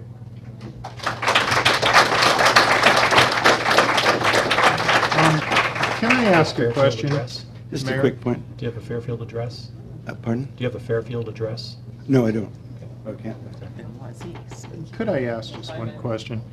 Of the people in the room here that believe that an analog meter would last way longer than what a touchpad meter or a radio read meter would, give me a show of hands who would be at their home so that a meter reader could come into your house and read your meter on a monthly basis. But there was a time that meter readers had to come to your home.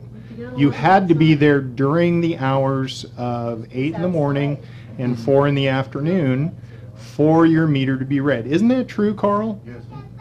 Okay. Then we went to an analog meter that was attached to the outside of the home. Okay.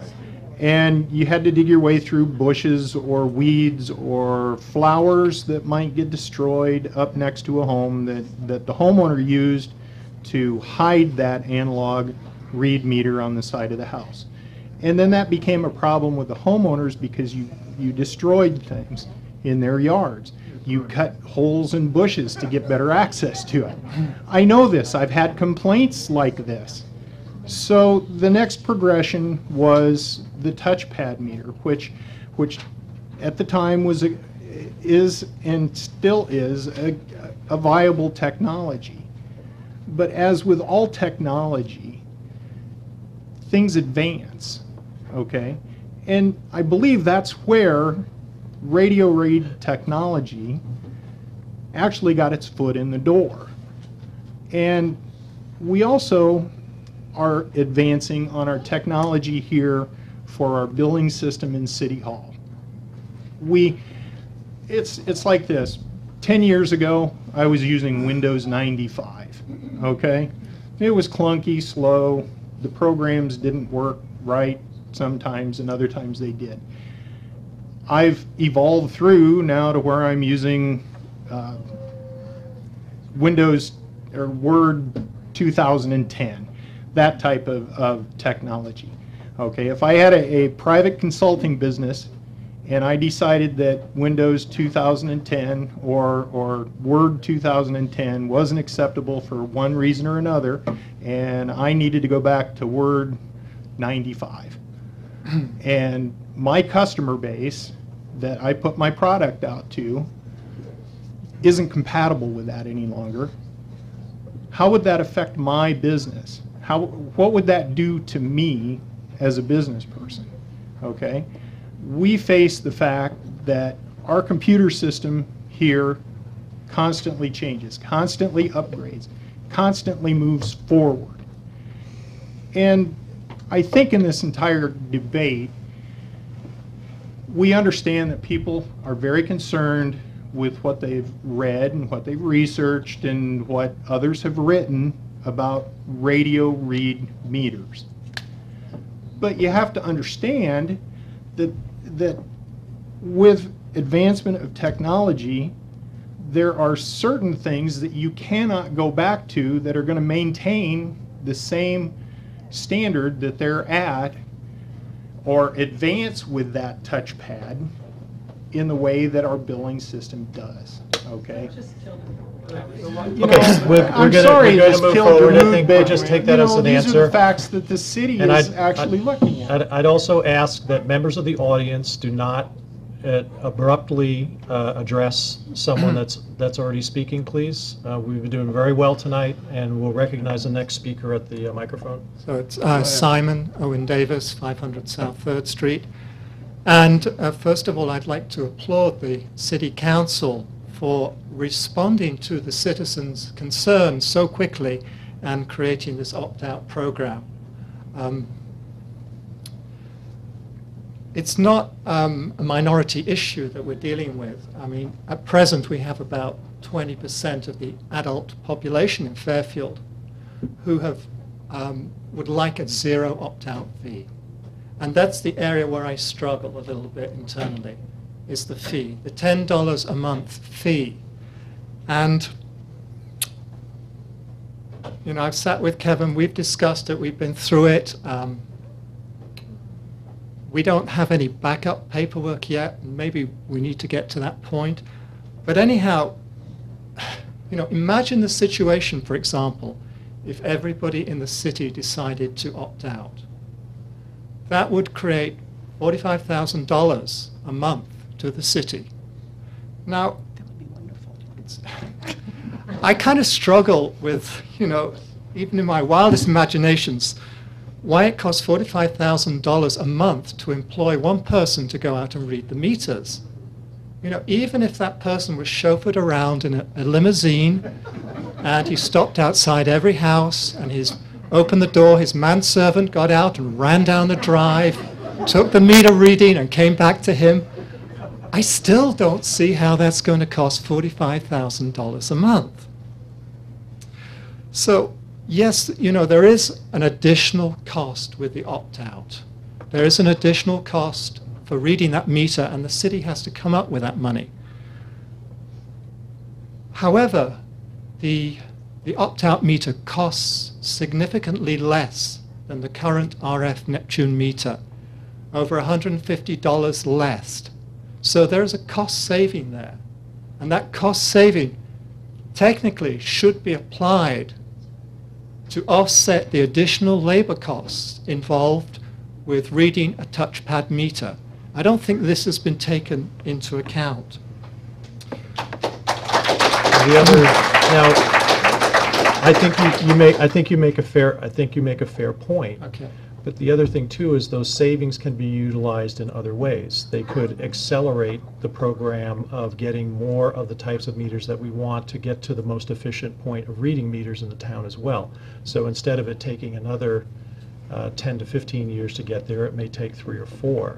So I mean, you're making a fair point, Right. but it's also, I don't micromanage my water department, nor does the council, nor does anyone else. These decisions are made at that supervisory level and through their budgets, and we respect them for that. Right. And I think it's, you know, it's a worthy suggestion, but at the same time, they may not decide to use the money that way. Yeah, and I fully understand and I appreciate your point. However, you know, Fairfield reads about 300 meters a day, and it charges, the cost of the city of a meter reader is about $27 an hour. And when you run those numbers, it's not $10 a month. It's not even close. Right. And, you know, it's been suggested that the actual figure is much higher. But There's we're a huge discrepancy between... But we're also dealing with scale. I mean, at the present time, we have 26 people signed up for opt-out. If that number becomes 2,600, the committee has already stated that they will reevaluate it immediately. We're not looking to take in new revenue on this at all. We're just trying to make a fair assessment based on what we see. Yeah, right I now. appreciate that, but the city is also, in my conversations with the city, and Kevin and Carl, we came up with a labor cost of $1 to read a meter. So what do you want to add on top of that? Compensation? Benefits? Kevin? Vehicle costs? Loss It's of time to work on other projects? But it's not 9 Safety- hours. And in terms safety of the reader meter? But in terms of intangible costs, we're talking about adding an extra meter reader. So we're not... I don't think we ever talked about adding another Well, meter that's the reader. That's suggestion. never been in any conversations. Kevin, is this $1 I've been involved thing with. accurate? No, it's not. And I mean, when we were looking at the numbers, I think we made it and the gentleman that came with you actually began to agree with economy of scale. At the point of when Adam Smith came up, the gentleman with you began to agree with us about economy of scale points. And it wasn't, again, it's not the cost of a laborer in this world, especially the construction world, that makes a difference for efficiencies when you're seeking them. It's the productivity of the labor.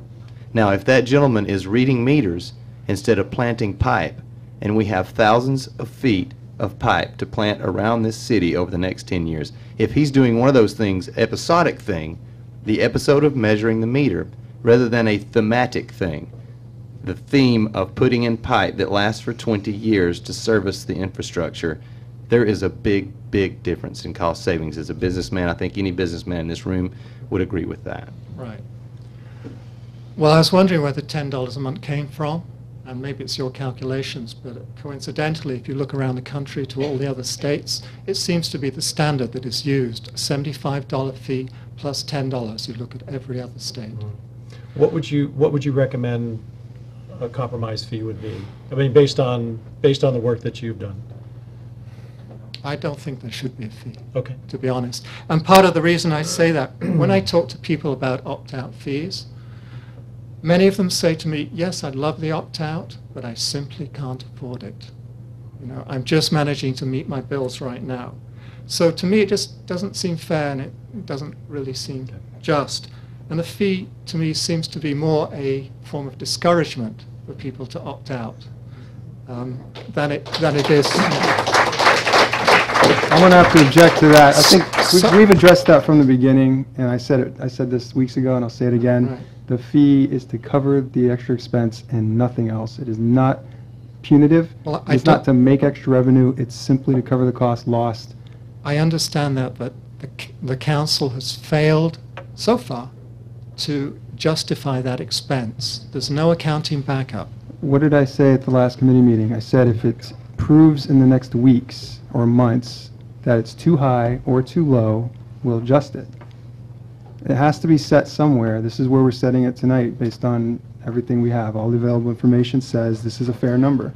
No, if you'd finish up, because again, I'm gonna you know, finish now. we'll take your recommendation of Okay. no fee. So, in closing, I urge the council members to seriously reconsider their position on this issue.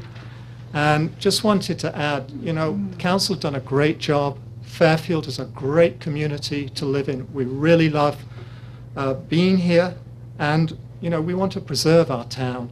And the city has carefully positioned this town as green and sustainable. And that's the kind of people we want to attract there, here. So I think we need to live up to this promise. Thank you. Thank you very much. And thank you, also, thank you for the time that you spent with Jeff earlier this week as well, on behalf of everyone in the group. Thanks. Kevin. Kevin, Jeff. I'm Kevin.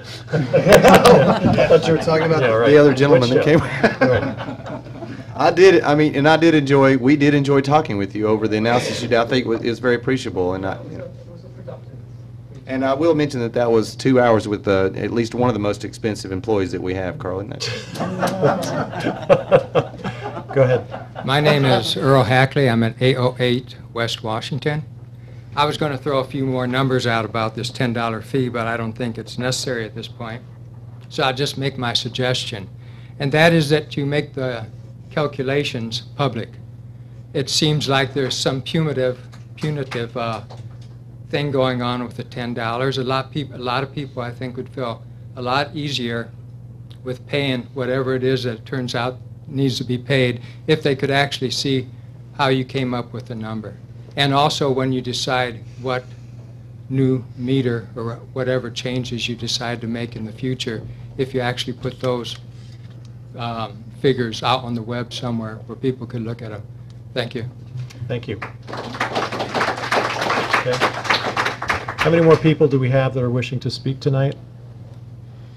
Just this will be our last one, and then we'll turn it back to the council for deliberation on the reading. I should be honored by the final spot. My name is Douglas Carpenter. I live at 2000 North Court. I just would like to make my recommendation, which is to throw all of these expenses into one basket and acknowledge that we've got a meter that's not popular and perhaps not healthy, and look into something that's a more developed technology, not first generation technology, and begin employing that or deploying that in the homes, and just adjust rates uniformly and replace water meters for people who are sensitive enough to have this difficulty, and move on. It feels to me like we're, excuse the phrase, but we're pole vaulting over mouse turds. You know, it feels like the issue here is the meter. We need to get on with replacing it. That we've got people that are very sensitive to it, and we need to replace those things on a case-by-case basis and just adjust our water rates accordingly, like we're doing for all the other expenses in our water. On the issue with embracing the latest technology, that hit my hot button, so I'm going to take a couple of seconds here, I hope. You know, I have a cousin who is a decorated veteran from Vietnam. He experienced cutting-edge technology in the form of Agent Orange and died a horrible death. I have a mother who wore combat boots. We're all proud of her. She was a control operator with cutting-edge technology and radar scopes. Suffered for 30 years from that and had associates in that radar die horrible deaths from cancer. I experienced cutting-edge technology with nuclear medicine with radium treatment for birthmarks, if you can imagine that. Back then it seemed to be popular to radiation for a lot of things that aren't popular today, and I suffered with that for 30 years as well. Until modern medicine was able to find a solution for it. A friend of mine had even a worse experience with cutting-edge technology and took X-ray treatment for a tonsillectomy or tonsillitis, destroyed his entire immune system. We're embracing cutting-edge technology with this, with these meters, and while we think that radiation, however it might pose itself, shouldn't be that big an issue, especially at, what are we, per watt, I mean, per meter? You know, it seems like pretty insignificant stuff. There were days when other things seemed less significant as well. I'd like you to please consider that in looking at this issue. Thank you very much.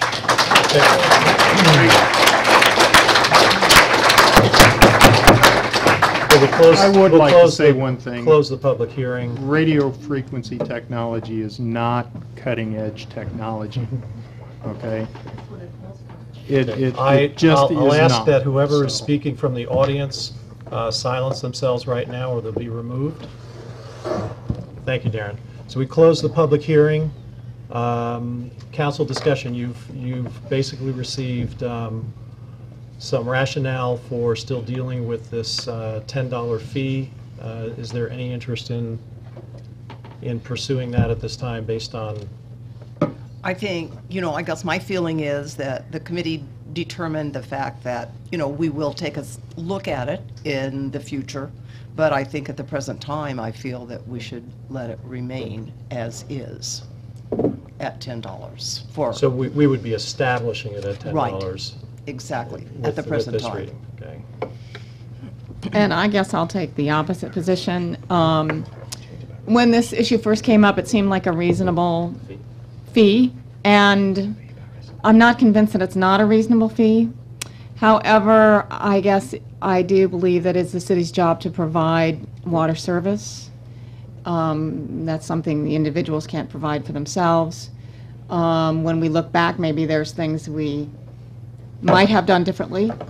And I think we all realized that probably 10 years ago and even longer than that, when we started putting in these meters, we didn't know there was an issue.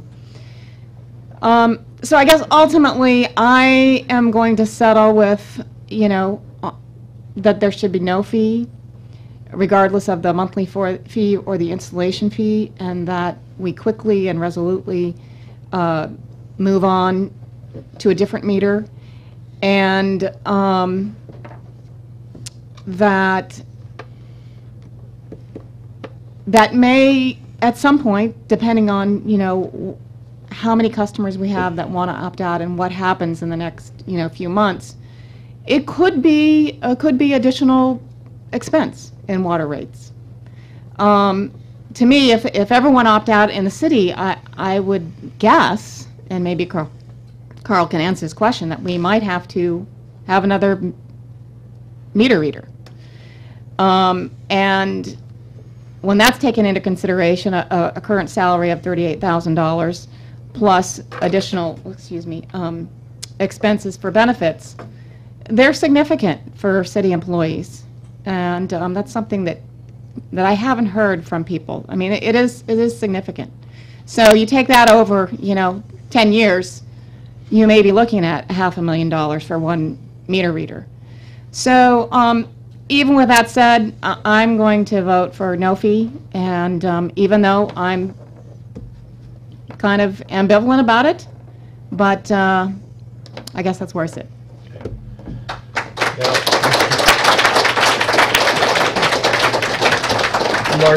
Martha, since you were the first one to basically speak on this, are you making a motion to approve? I would like to make a motion that I think our committee has determined the fact that we would like to offer the opt-out provision to those individuals that choose to do so, and that we have already moved the fact that we will not have the $100 fee, but that there will be a $10 per month charge for those who choose to opt out. Okay, and so we have a formal motion then to approve it would be the ordinance as amended. And the amendment to the original ordinance would be the removal of the $100. Right, remove the $100. So we have that motion. Is there a second? Second. Second by Hallie. Now, discussion points. Connie, anyone else supporting the? So this is simply an amendment to remove the $100 fee. Right. Right. Any discussion? Well, just in response, Connie, you do recognize there is an extra expense if someone opts out. Yes, terms of I do recognize replacing the that. meter and the meter. Yes. So are you recommending that gets socialized over everyone's bill? Well, I'm saying that it may end up being that way Well, eventually. How else would it be covered, is my question? Because I've asked this of everyone Yeah. who's recommended no fee. Who covers the expense? Well, ultimately, every citizen does. Okay. That's true. Yeah, that's my point. I don't think that's That's fair true. at all. At all. Well, like I said, I'm ambivalent, Yeah, but on the other hand, it's our duty to provide water service to the citizens. which we are, and we're providing them a meter that has met all the safety standards that are available. So if they,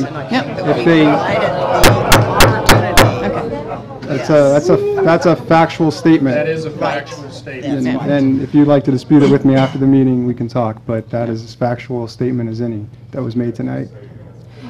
But So you know, I'm just if they're saying, I choosing recognize. something else. Yes, I recognize that it may increase water rates, and that may be more than $10 a month. We don't know. But what I'm saying is, the thinking with us, just to clarify, is that those who choose this other meter, making a personal choice based on personal viewpoint, based on their view, that they don't want that meter, then the fee should be covered by those people. That's the logic behind what we're saying, just to clarify. Exactly. And I understand that. Okay. So we have a motion and a second. Any other discussion?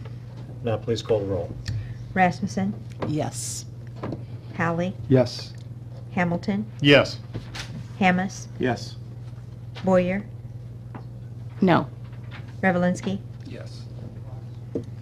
Okay, so the motion passes 5-1, and the next step will be that this ordinance will be published. We need to Mayor? publish. You really need We to vote on didn't, that we didn't vote on the ordinance, we just voted on the amendment to voted remove the on the $100.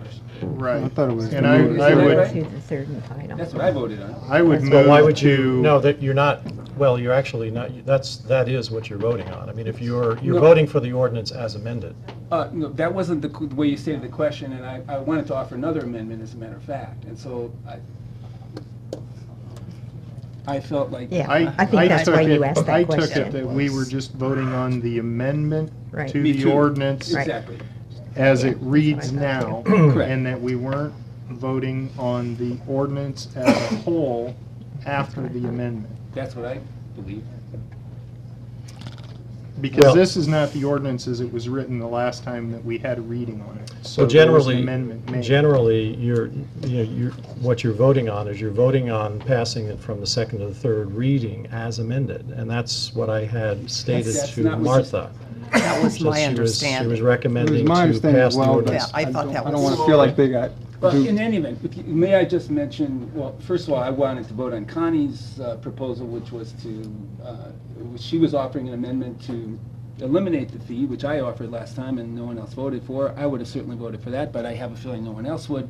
So Okay. it probably doesn't matter. But however, there's one other point that I wanted to make about this ordinance that we didn't, that because of the procedural issue here, didn't come up. And that is, the way the ordinance is stated, the way we amended it in 2010, it states that when the radio read meter is available, it will be installed, and it must be installed in your home. That's the way the ordinance that we're amending right now reads. And what we're adding to it is to say, well, you can opt out with these provisions. What I would like to do is to add the language, presuming that we are moving ahead, as we said here tonight, towards some kind of a policy that's going to have a remote read meter was the initial intention of this ordinance when it was passed in 1992, that there should be a system to read the meters remotely. In 2010, we amended it to say that system will be radio read meters. And so what I would like to do is add the language to this this ordinance instead that states that that they will have that here. During such interim period until the ordinance codified in this chapter is fully applicable to all customers. Right now it says radio frequency signal remote reading meters shall be installed. What I would like to do is add, say, during this period, radio frequency signal, I would like to add the words, or other remote reading meters shall be installed. That will give us the opportunity, without amending this ordinance later on, to find other options besides radio read meters that would suit the needs of the water department and still make people happy who are concerned about radio read meters. So that's why I wanted to offer this amendment, and that's why I'm upset that we passed it without me voting on it. All right, so what I'm going to do is, and I'm sorry for the confusion, but this is not procedural. This is not the way that we do. Generally, we were voting for the amendment as amended. What I will do is we will back, since there are two that had discrepancies with their vote. We'll retake that again. The way that we would do this is Connie would basically offer a friendly amendment to suggest no fees, and we would take that first, Right. and then we would take your amendment second, Yes. and then see where it goes. And So- Mayor, I guess well, to just clarify, I wasn't going to. What you should do is have one of the people who voted affirmatively move to reconsider this, and then you can plug in your two Okay. alternatives. I move to reconsider. Moved by Revelinsky, Second. second by Hallie. Please call the roll.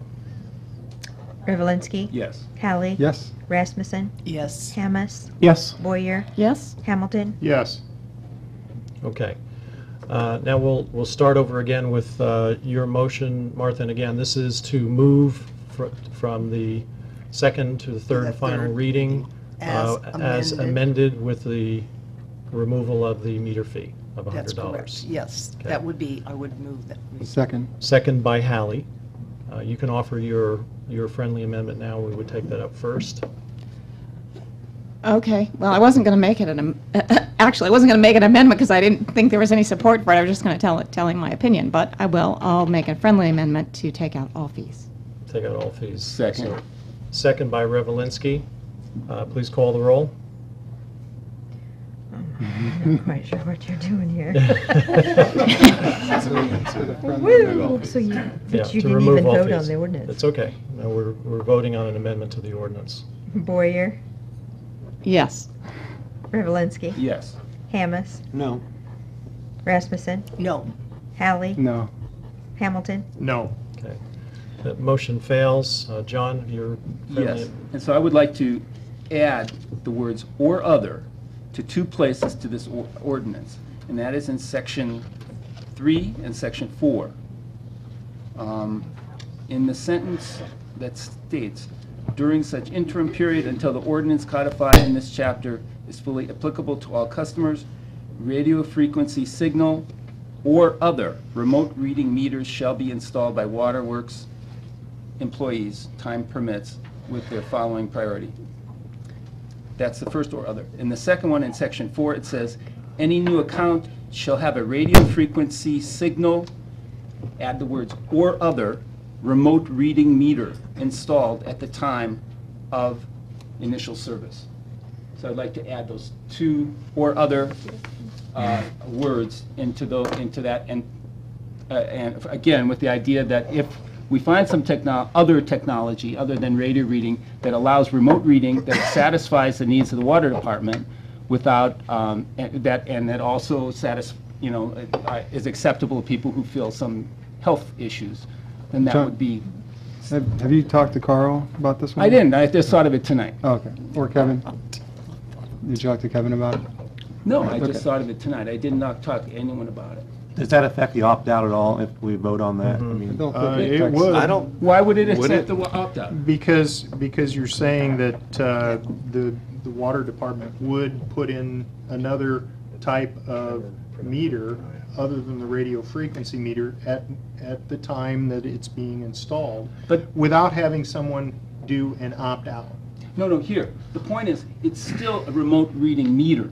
You Right, can opt but- out of a remote, let me finish. You can opt out, according to this ordinance, what's saying you can opt out of remote reading meter, and you will have to undergo these things that we've outlined here. But what we're saying is, by law, we're not saying that everybody must have a remote reader. We might find other kinds of remote reading meters. And so I'm adding the language here because I would rather not revisit this ordinance for a while. Well, we We're are probably going going to to be be. revisiting this Yeah, ordinance. it's obviously. I think you're a little Sooner premature. than 'cause later. I do think too. when we get to that Oh, yeah. point, we can just make. I want to a- ask Carl to comment on that, so come on up to the microphone, Carl. Carl Chandler, General Water Superintendent.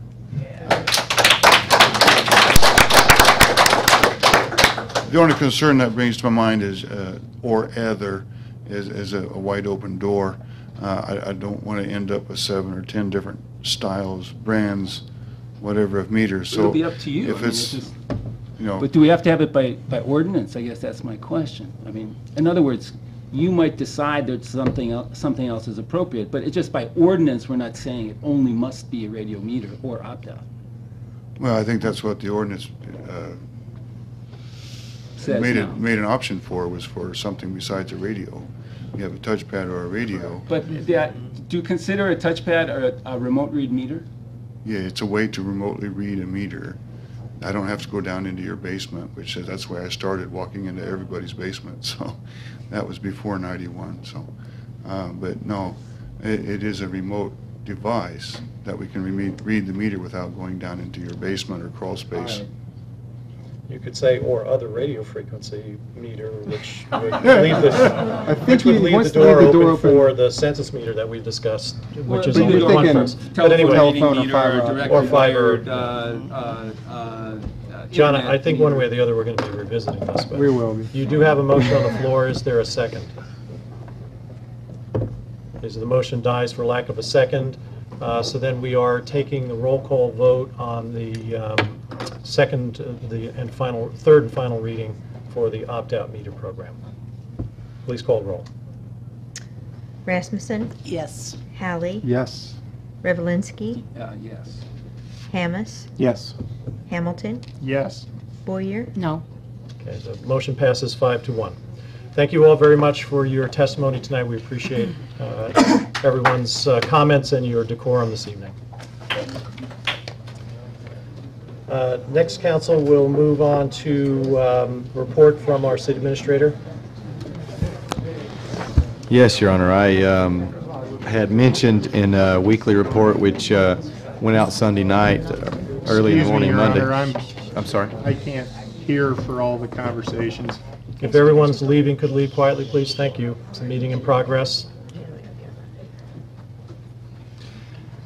I had mentioned in a weekly report that went out, I guess, early in the morning on Monday, that one concept that we would like to use is basically this, as we're calling it, departmental capital improvement budgets. At the end of our fiscal years, monies that would not be expended by different departments, and these will not be large amounts of money, obviously, because we do, you budget according to expenditures, not zero-based budgeting, but obviously we are careful in our incremental increases due to the services we provide directly. So at the end of the year, end of fiscal years, monies that would be left over in departments' budgets would be able to be shifted into the next fiscal year under a capital improvement line item. And this would allow for some level of regular, albeit I would say minor, nothing major. Obviously, I haven't really seen this result in large budget buildups in capital improvements, typically. But it is nice that departments will be able to get some measure of equipment on a regular basis that would be from perceived or real savings, basically, from the year before. Sometimes it would be perceived, but sometimes these are very real savings. You could see $10,000 being saved from a budget. It's usually more like $1,000 or $2,000, but and that's a computer right there, and $10,000 being a little more appreciable. But we would shift that to a line item within those budgets of the next fiscal year, and that would allow for departments to do some measure of capital improvements. Now, I know we're looking at a major initiative in capital improvement planning, and it would be a bit different in some of the other capital improvements we're talking about, particularly in sewer, be a little more enthusiastic, but this would allow, technology usually is what you're going to see this kind of money is being spent on, and that's the request, basically. So Kevin, this would be a way to make capital improvements from one year to the next without borrowing. Yes, these would not be used to pay off any measure of bonding, obviously, but $7,000, $10,000 a year, a couple, 3 computers in an office, certainly is a good thing to be able to do as a department head, or if a department head were to plan their expenditures out themselves and really try to be tight on their budgets, and over a period of 3 to 4 years save up maybe 40, 50,000, buy a couple of vehicles in the police department. Currently, we do budget for that yearly. I think one car in the budget a year. Now, if you were able to push forward 2 years worth of savings and get that and keep that out of a budget, certainly that's a good cost savings, the time quality of money. But I think you can see the value in it, I would hope. This is efficiency driven. It is, because And- you're rewarded for your efficiency. Right, you are. And one department can actually get a bigger capital improvement account than another by the efficiencies that they find within their department. This doesn't necessarily mean laying off employees or trying to concentrate on specific types of shifts in use of the employees, but creating better efficiencies through the types of work that they do. That's right, and God bless him. I once had a police chief actually give $20,000 of his own capital improvement that he had been able to create over a 3 to 4 year period. Gave $20,000 of that fund to the fire department to pave an area in front of the fire. And in that year, I also gave $10,000 from administration because we had major problems in that fire department. So that you can see departments sharing and be. You're laughing over there. She thinks that's a joke. That's not a joke. I can spend that money. Just throwing that out there. I mean, some Scott to give it to me. Well, some departments accrue quicker than others, but sharing is something can be done. Is some departments can accrue faster than others. True. And you can share those benefits across departmentally. That's right. It is nice that your former police chief did that. One of them, I will say, one of them, not all of them. Kevin always had in mind you'd be a recipient, not a. If there's anything left after I get this. I don't think there's anything left here. But, it does encourage efficiencies. We want to see that, and, it doesn't inflate budgetary practices during the year. I haven't experienced that with it, and these are capital improvement monies. Certainly they are well spent. It also improves relations between department heads. Look how chummy these two look. It can do that too. Yes, it can lead to that as well. I think it's a good idea, Kevin. I would hate to see, what I would hate to see happen is if a department's frugal and they have money left over for that capital improvement they want to buy, someone else doesn't. So then Ways and Means gives them more money to buy their stuff and not as much to this one because of that. I'd hate to see that happen. Yeah, as a policy, that's a good point. As a policy, I would recommend it coming from the department head to the committee. I would recommend that, definitely. And this is just a policy we're sort of establishing if we do so tonight. You do it on a vote, but of course it's the spirit of it as you would be establishing it to that vote. But yeah, you'd want to defer to the department head who had created the efficiency. I'd make a motion to do that. I'll second that. Okay, so we are approving we'll do this by resolution, and that will be to create a capital improvement line item for each department. Are you going to be doing it for each department, or are you actually? You would create it for each department, but it wouldn't necessarily mean that anything would go into that. We probably already have capital improvement line items in all the departments, I imagine, so those funds would just go into those lines if they were created. It wouldn't necessarily mean that one would be always. So you're basically, you're creating policy here, so you're creating a financial policy to essentially move unused funds into the capital improvement budget. That's right. I don't so think we already have the line item. You're basically creating financial policy. Yes, I don't think you actually need a resolution, but a roll call vote, if I'm not wrong. Just a motion. I have a question. John, any comment on we should do this by motion or by resolution? I think Motion's fine. Okay. I have a question. Before you do, we have a motion. Is there a second? I second it. Second by Boyer. I'm sorry. Thank you, Connie. Discussion.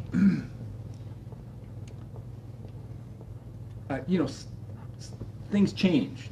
Sometimes certain things are budgeted and then doesn't happen that year. It's going to happen next year or something.